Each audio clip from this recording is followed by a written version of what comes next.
না। অফিসে পৌঁছাতে তখনও 5 মিনিট বাকি ছিল, কিন্তু তার মন কাজ করতে চাচ্ছিল না, বরং আবার সমুদ্রেতে ফিরে যেতে চাচ্ছিল।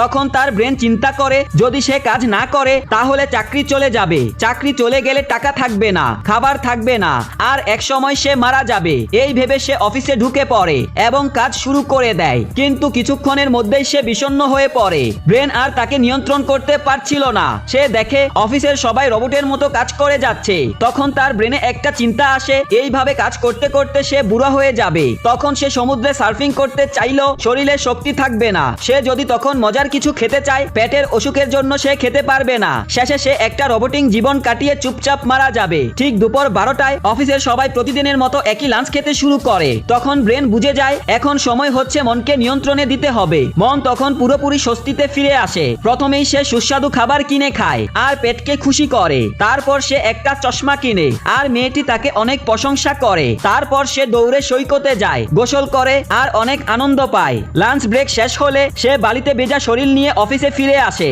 সে এখনো সেই এক ঘরে চাকরি করছে, কিন্তু এখন তার মন খুশি। আপনিও কি নিজের মনের কথা শোনেন?